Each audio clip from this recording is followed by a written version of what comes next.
J'espère que vous allez bien. Je vous reprends aujourd'hui pour un nouveau vlog. On est vendredi 4 décembre. Je suis allée faire un petit tour en librairie ce matin. C'était pas prévu, mais mon esthéticienne pour mes ongles avait un petit peu de retard.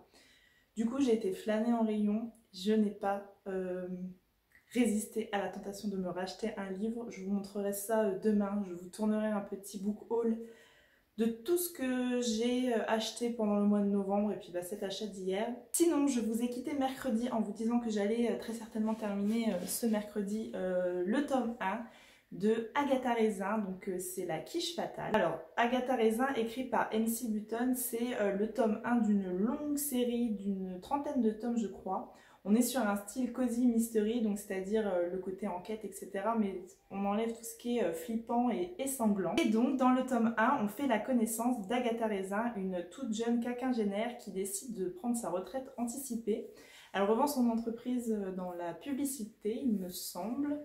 Et avec ses économies, elle décide de s'acheter une petite demeure dans les Cotswolds. Et quand elle arrive dans ce petit village, on est loin de sa vie trépidante londonienne, mais il y a un souci, c'est que Agatha Raisin n'arrive pas à s'intégrer. Les gens viennent lui dire bonjour, lui parlent de la météo, mais ça s'arrête là. Et donc, quoi de mieux pour s'intégrer que de s'inscrire au concours qui est organisé dans le village pour élire la meilleure quiche. Sauf que le grand problème d'Agatha, c'est que c'est une piètre cuisinière et donc elle décide d'aller, elle triche un petit peu, elle va acheter sa quiche dans une des plus grandes quicheries londoniennes et elle achète donc une quiche aux épinards. Sauf que le jour du concours, un des membres du jury va mourir à cause d'un des ingrédients que contenait la quiche. Alors, est-ce que c'est un assassinat, une erreur de parcours? Agatha Raisin va mener l'enquête. Alors, mon avis, je vais être indulgente parce que c'est le premier tome, qu'il faut planter le décor, qu'il faut introduire ce personnage qui est Agatha Raisin et qui va donc partir sur une trentaine de tomes. Alors, je ne sais pas quand le tome 1 a été écrit si c'était prévu dans la tête de MC Button de faire autant de tomes sur Agatha Raisin. Parce qu'au début du livre, ça traîne un petit peu en longueur. Je m'ennuie pas, mais presque. Et puis finalement, au fur et à mesure de l'histoire, je rentre dans le truc. Alors, c'est pas le roman de l'année, mais ça le fait. C'est ce que j'attends d'un cozy mystery. C'est tout ce que j'attends de ce style de roman. C'est de planter un décor bien anglais. Alors là, on est sur les belles maisons en toit de chaume des Cotswolds. On a le petit humour anglais. On a tous ces personnages qui vont graviter autour d'Agatha Raisin. Dont on apprend des vertes et des pas mûres à chaque chapitre. Des personnages un petit peu clichés. Et puis le petit bémol, c'est que peut-être j'ai vu arriver la fin un peu tôt.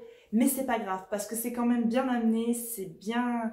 J'ai bien aimé la manière dont c'était construit. Bref, j'ai passé un bon moment parce que c'est ce que j'attendais de ce livre, c'est ce que j'attends d'un cozy mystery, c'est une enquête simple, qui te prend pas la tête, accessible, où tu te tritures pas l'esprit à partir dans tous les sens. Avec une Agatha Raisin qui pète un petit peu plus haut que son cul, mais c'est quand même un personnage que j'ai apprécié, et c'est sans aucun doute que je lirai le tome 2. Voilà, ça c'était mon avis sur ma lecture, ma première lecture du mois de décembre avec donc le tome 1 d'Agatha Raisin et ça rentre dans mon challenge, le Books No Challenge avec du food dans le titre. Entre temps, j'ai entamé toutes ces choses qu'on ne s'est pas dites de Marc Lévy, c'est le 8e roman de l'auteur. Mon petit côté psychorigide fait que j'ai l'intention de lire tous ces livres dans l'ordre chronologique de leur parution. Et là, il est différent du précédent. Le précédent, c'était l'histoire de son papa pendant la Seconde Guerre mondiale. Et là, il renoue avec le style roman, avec le style fantastique. J'ai lu environ 140 pages. Pour l'instant, c'est pas mal. Je vous en dis pas plus. Je vous ferai le petit débrief quand je l'aurai terminé. Bonjour, je vous reprends. On est samedi matin. Je viens juste de mettre en ligne mon premier vlog. J'ai éteint l'ordinateur et je n'irai pas voir ce que ça donne parce que je suis un petit peu stressée quand même. Enfin, c'est pas stressée, c'est excitée plutôt. On verra bien. En attendant, j'ai regardé le dernier vlog de Sarah de la chaîne Mrs Book Yarmouth. C'est dans mes chaînes chouchou. Et puis voilà, au programme aujourd'hui, je vais vous montrer ces fameux achats que j'ai fait sur le mois de novembre. Je dois aussi faire mon bullet journal de décembre, on est le 5 et c'est toujours pas fait. J'ai jamais été autant à la bourre dans mon bullet. Et je dois faire des photos pour Instagram. Voilà le programme du jour. dancing bears, painted wings, things I almost remember, and a song someone sings once upon a December. Someone holds me safe and warm, horses prance through a silver storm, figures... C'est quel genre d'achetrice compulsive ça? Je sais pas. Bon, je vous montre rapidement, je vais pas vous décrire les quatrièmes de couverture, mais voilà, vous allez comme ça connaître les livres que vous risquez de voir passer un petit peu plus tard sur ma chaîne. Le premier que j'ai acheté, alors il y a du neuf, il y a de l'occasion, il y a du click and collect, il y a du vintage, il y a de la librairie, il y a un petit peu de tout. Le premier que je me suis pris, c'est le Corbeau d'Oxford de Faith Martin. Cet été, j'ai acheté le tome 2. Je me suis trompée. Donc il était temps de réparer mon erreur. Celui-ci, j'ai eu la chance de le trouver d'occasion. Donc voilà, ça c'est un Cozy Mystery. Ensuite, pour compléter cet achat Vinted, il y avait celui-ci de Michel Bussy sur le même vendeur. Oh la vache, alors celui-là ça sortirait jamais. Tout ce qui est sur Terre doit périr, donc de Michel Bussy. Et j'ai également pris un autre Michel Bussy, Mourir sur scène. Ça c'est dans ses premiers. Michel Bussy, je n'en entends quasiment que du bien et je n'ai jamais lu le moindre livre de l'auteur. Et j'ai décidé, un petit peu comme Marc Lévy, de lire ses livres dans leur ordre de parution. Donc celui-ci, ça doit être peut-être le deuxième. Il faut que je trouve Code Lupin pour enfin pouvoir me lancer dans les Michel Bussy. Ensuite, je me suis pris Watership Down. Alors là, on a clairement un travail marketing qui m'a fait craquer. La couverture, je la trouve absolument magnifique. Un petit peu... Là, on est plutôt sur du fantastique, de la mythologie, c'est un classique. Hein. Les deux achats suivants, c'est 100% influencé par Sarah de la chaîne Mrs. Bookiermonde. D'abord, je me suis pris L'étrange vie de Nobody Owens. Là, on est sur du fantastique de Neil Gaiman. Donc, j'ai été convaincue, une, par le prénom qui ressemble beaucoup au prénom de mon fils Owen. Et puis, c'est quand même l'auteur de Coraline, quelque chose que j'aime beaucoup. Donc, je me suis laissée influencer. Là, on est sur un roman plutôt jeunesse, avec quelque chose que j'aime beaucoup dedans. Il y a des illustrations. Ensuite, je crois que j'ai acheté son coup de cœur intersidéral de l'année. Alors, j'ai craqué pour Nevernight. C'est sorti chez De Saxus. L'objet livre est magnifique. Là, on est sur un roman fantastique adulte. C'est bien précisé au début du livre. Voilà, c'est un beau petit pavé. Je vais me lancer assez rapidement dans celui-ci parce que j'ai vraiment très envie de découvrir. Et le dernier que j'ai acheté, j'ai eu la chance de le trouver en occasion sur Vinted et je ne l'ai vraiment pas eu cher. Alors du coup, j'ai pas hésité. J'ai pris La Villa aux étoffes de Anne Jacobs. Ça, c'est un livre que j'ai vu passer sur pas mal de comptes Bookstagram. Je pense à Cécilia par exemple qui en avait fait une belle chronique. Donc voilà, là on est plutôt sur une histoire de famille, secret de famille. J'ai vraiment hâte de lire. Pareil, on est sur une belle petite brique. On est à 600 pages quand même. Hein. Ensuite, hier, quand je suis allée en librairie, j'ai aussi acheté un cadeau pour Noël. J'ai pris Fière d'être sorcière pour ma petite sœur. Donc là, ça répertorie un peu toutes les sorcières qu'il y a dans Harry Potter et dans les animaux fantastiques. Et le dernier livre que j'ai acheté, alors ça, je vais vous faire un autre plan. C'est un livre pour mes enfants. Il s'agit du Zoo de minuit qui est paru aux éditions Grund. Je suis jamais sûre de comment on prononce ce truc. Et là, j'ai clairement craqué sur les couleurs, sur le travail de découpe qu'il y a à l'intérieur. Et puis bon, je sais que ça va énormément plaire à mes enfants hein, parce que ça parle lion, ça parle tigre, ça parle éléphant. Voilà, j'ai des grands fans d'animaux à la maison. Voilà, dites-moi en commentaire s'il y a des livres qu'on a en commun, s'il y a des livres que vous avez aimés ou si vous me suivez également sur Instagram. N'hésitez pas à me dire si vous avez envie de faire une lecture commune sur un de ces livres. Tea time, tea time, tea time. I like tea time, tea time, tea time. Oh, tea time, tea time, tea time. I like tea time, tea time, tea time. On est en début d'après-midi. J'ai reçu ma petite commande de pop. C'est pour Noël. Ma petite sœur, elle voulait des pop.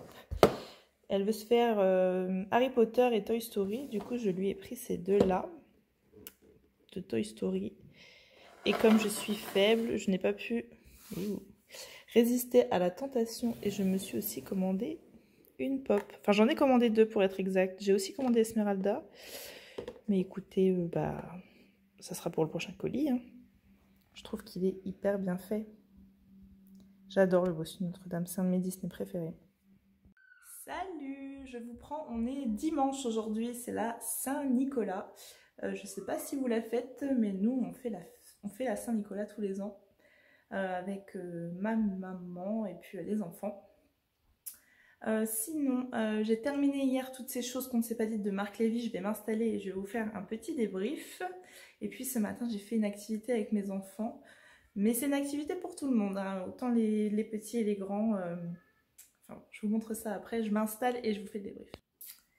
Alors, j'ai terminé donc toutes ces choses qu'on ne s'est pas dites de Marc Lévy hier soir. Ça, c'est le 8e roman de l'auteur. Je les lis dans l'ordre de parution, ça je l'ai déjà dit, mais en fait je trouve que c'est important dans les romans de cet auteur-là parce que parfois reviennent des personnages de ses romans précédents. Alors ils font juste une brève apparition, mais je trouve toujours les clins d'œil hyper sympas et je trouve ça cool de faire revivre ces personnages. Sinon l'histoire, c'est l'histoire de Julia, une jeune femme qui va très bientôt se marier et qui reçoit quelques jours avant la cérémonie un appel du secrétaire de son père pour la prévenir que son père ne pourra pas être présent au mariage. Sans grande surprise pour Julia, cet homme a brillé par son absence tout au long de sa vie, mettant plutôt en avant sa carrière que sa vie de famille. Sauf que là, le père de Julia a une excellente excuse pour ne pas être présent, il est mort. Mais son père lui réserve une dernière surprise, ils ne vont pas tout à fait se quitter tout de suite et il va lui permettre d'entreprendre un voyage qui va complètement bouleverser sa vie, qui va remettre en question en fait tout ce qu'elle a construit jusqu'à présent. Alors j'ai beaucoup aimé ce roman, j'en garderai un très bon souvenir. Marc Lévy, on ne le présente plus. Il a ce truc dans la plume assez mystique, il part sur un terrain fantastique. Et je trouve que dans celui-ci, il emmène le lecteur, il l'amène à se questionner sur les choses de la vie, et si j'avais su. Dans ce livre, il aborde aussi les secrets de famille et des sujets un petit peu plus délicats, comme par exemple la maladie d'Alzheimer. C'est un roman aussi qui va nous permettre de voyager. On va aux États-Unis, au Canada, on va à Berlin lors de la chute du mur. Alors c'est vrai que parfois les événements ils s'enchaînent un petit peu facilement. Mais c'est pas grave, je trouve que ça le fait quand même. Et dernière petite chose, ce roman aura eu le mérite de me faire monter les larmes aux yeux. Je suis très fan, vous savez, dans les romans des grandes tirades où tout à coup un des personnages vide son sac. Et alors, il y a une tirade dans celui-ci, parfaite. C'est de maman que tu parles? Non ma chérie, c'est de toi. Cet amour que je viens de te décrire, c'est celui d'un père ou d'une mère à l'égard de ses enfants. Combien de jours et de nuits passés à vous veiller, à guetter le moindre danger qui vous menacerait, à vous regarder, vous aider à grandir, à sécher vos larmes, à vous faire rire. Combien de parcs en hiver et de plages en été, de kilomètres parcourus, de mots répétés, de temps qui vous est consacré et pourtant à quel âge remontent vos premiers souvenirs d'enfance? Imagines-tu à quel point il faut aimer pour apprendre à ne vivre que pour vous, sachant que vous oublierez tout de vos premières années, que celles à venir souffriront de ce que nous n'aurons pas bien fait, qu'un jour viendra inéluctablement où vous nous quitterez fiers de votre liberté. Tu me reproches mes absences. Sais-tu comme on a le mal de vivre le jour où vos enfants s'en vont? As-tu imaginé le goût de cette rupture? Je vais te dire ce qui arrive. On est là, comme un con, sur le pas de sa porte à vous regarder partir, à se convaincre qu'il faut se réjouir de cet envol nécessaire, aimer l'insouciance qui vous pousse et nous dépossède de notre propre chair. La porte refermée, il faut tout réapprendre à meubler les espaces vides. Je vais pleurer. Tu connais les gens hyper sensibles. J'arrive pas à vous finir la tirade. C'est grave, hein? À meubler les pièces vides, à ne plus guetter le bruit des pas, à oublier ces craquements rassurants de l'escalier lorsque vous rentriez tard et que l'on s'endormait enfin tranquille alors qu'il faut désormais chercher le sommeil en vain puisque vous ne rentrerez plus. Tu vois, ma Julia, pourtant aucun père, aucune mère n'en tire quelconque le gloire. C'est dur ça, quelconque le gloire. C'est cela d'aimer, et nous n'avons pas d'autre choix, puisque nous vous aimons. La suite, je peux pas la lire. Bon, mes enfants, moi, ils sont toujours à la maison et ils vont rester à la maison toute leur vie. Et je vous montre l'activité qu'on a fait ensemble ce matin. C'est parti.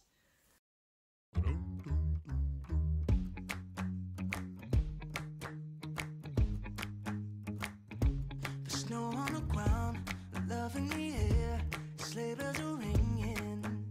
This is what it's all about. The fire is warm, the angels are singing, and I don't wanna miss a single thing. Don't wanna put an end to all this cheer, but as long as you're with me, it's always the time of the year.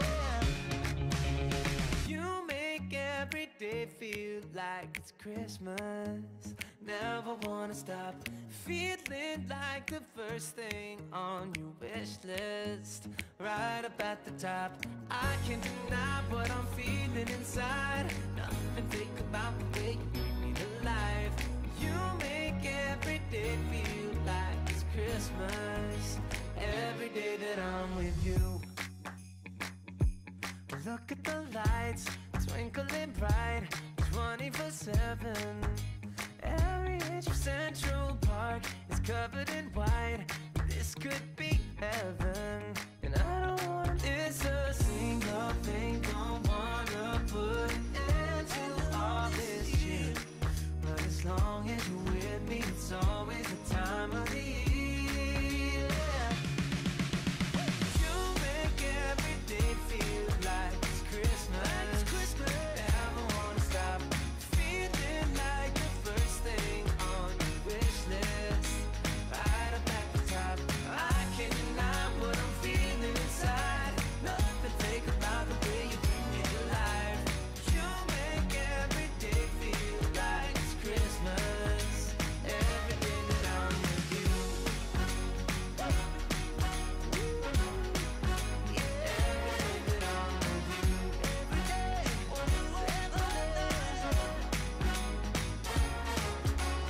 You make every day feel like it's Christmas.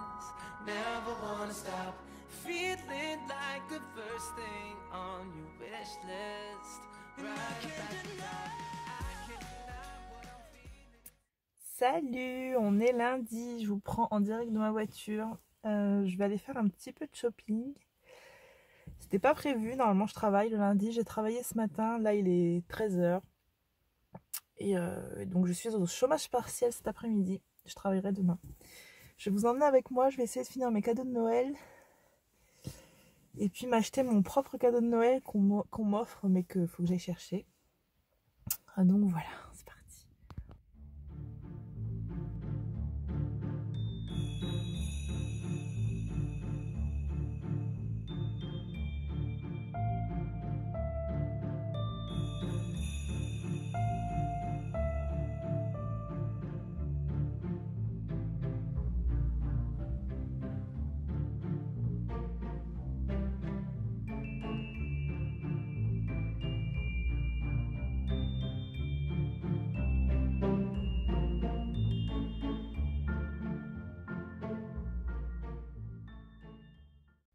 Bon, évidemment, je ne suis pas repartie bredouille de Zodio. J'y allais pour mes couverts que ma belle-mère m'offre à Noël. Et donc, j'ai acheté cette guirlande de houx un petit peu pailletée. C'est pour mettre sur ma table à Noël cette année, c'est moi qui reçois. Et en attendant, écoutez, je l'ai mise là, je savais pas trop où la mettre. J'ai pris ce petit casse-noisette. Les couverts, ce sont ceux-là, c'est des effets vintage vieillis. J'ai tenu dans ma main les deux mugs que je vous ai montrés là, mais à 13 €, j'étais pas cap. Du coup, j'ai pris celui-ci, c'est un petit raton laveur, je le trouve trop mignon. Elle était à 3 €. On était dans un budget beaucoup plus raisonnable. Feu, mon chien, a mangé une case du calendrier de l'Avent. Je fais quoi le 21? Évidemment, c'est la case où il y avait des chocolats. Hein. Donc pas de panique, hein, je sais que c'est dangereux pour eux, mais bon. C'était du chocolat au lait, donc c'est moins grave. Donc je disais, j'ai aussi repris un petit thé de Noël. Celui-ci, c'est mon préféré, c'est un thé noir cerise amande. et puis une petite pince à thé. Bonjour, j'espère que vous allez bien. Aujourd'hui je vous reprends, on est mercredi. J'espère que vous allez bien, que vous êtes en forme, mieux que moi ce matin. Je me suis levée, j'ai la crève. Alors il y a toujours la petite voix qui plane au-dessus de ta tête en espérant que c'est pas le Covid. Mais bon, j'essaye de pas y penser. Ça me stresse pas, mais c'est l'ambiance autour qui te stresse. Si j'avais le Covid, je serais obligée de rester chez moi et j'ai horreur de ça. Enfin bref. Bref, là n'est pas le sujet. Aujourd'hui au programme, je vais finir d'assembler les décorations qu'on a fait dimanche. Là elles ont séché pendant plus de 48 heures. Je vais mettre la ficelle et je vais les accrocher dans le sapin. J'aimerais bien aussi que mon fils fasse une petite carte de Noël pour sa maîtresse et pour son ATSEM. Donc on fera ça quand le deuxième sera à la sieste. Et puis sinon, niveau bouquin, je suis dans La Sœur du Soleil de Lucinda Riley. J'en suis à peu près la moitié. Je pense pas que ça sera mon tome préféré. Electra pour l'instant, je sais pas, j'accroche pas trop.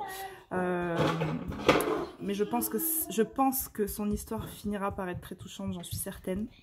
Mais bon, ça reste un très bon livre, hein. Lucinda Riley, c'est quand même une très très bonne autrice. Ça sera pas mon préféré de la saga, mais j'apprécie beaucoup ma lecture. Maman, oui. c'est mon préféré, l'orange. C'est ton préféré livre, l'orange? Oui. Ah bah la semaine dernière c'était Clarissa Barr, faut savoir. Hein. Tu restes quand même chez Charleston. Tu veux qu'on leur demande d'ouvrir un poste lecteur Charleston? Ok, bon on fera ça. Sinon, toujours chez Charleston, ce dimanche je suis allée chez ma maman pour la Saint-Nicolas. Alors je sais, c'est le confinement, je sais qu'on n'est pas censé aller voir ses proches, mais j'ai décidé pour ce deuxième confinement de ne pas priver les enfants de leur mamie. Les mamies ont beaucoup souffert au premier confinement et les enfants aussi. Donc voilà, je suis allée chez ma maman dimanche pour la Saint-Nicolas et Saint-Nicolas m'a ramené un Lucinda Riley avec La lettre d'amour interdite et Les sorcières de Pendle, je sais pas trop comment faut dire. Voilà.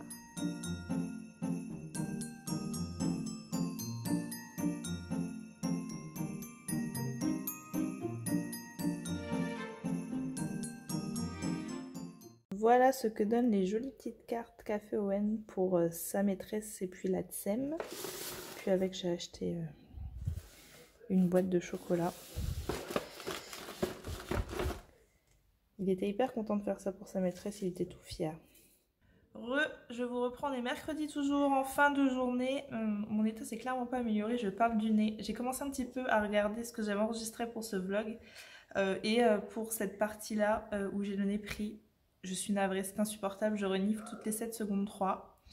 Je suis désolée. Voilà ce que j'avais à vous dire pour ce petit vlog. Je pense que je vais le clôturer ici parce que j'aurai rien de très nouveau à vous dire sur les quelques jours à venir, vu que le Lucinda Riley va être très long. Donc je vais le clôturer ici, j'espère que ce vlog vous aura plu. Je vous remercie, on est 3000 sur Instagram, c'est un truc de ouf. Quand j'ai ouvert mon compte il y a un an, je pensais pas qu'on en arriverait là. Et puis vous êtes une centaine d'abonnés sur ma chaîne YouTube. Alors c'est très peu pour certains, mais pour moi c'est énorme. Je ne m'attendais pas à atteindre 100 abonnés en une semaine. Je suis hyper contente. Donc voilà, j'espère que ce petit vlog vous aura plu. Continuez de vous abonner et merci du fond du cœur pour tous les partages que j'ai eus la semaine dernière sur le nouveau vlog. C'est incroyable toute cette bienveillance qu'il y a sur Instagram, sur le Bookstagram. Je suis hyper reconnaissante, j'ai eu que des mots gentils, j'ai eu des critiques aussi, mais constructives. Je prends tout dès l'instant que c'est fait avec bienveillance. Merci à tous, je vous souhaite un bon week-end puisque ce vlog sera posté ce week-end. Et puis moi ce week-end j'en ouvrirai un nouveau parce que j'y prends goût, ça y est. Enfin voilà, je vous dis à bientôt.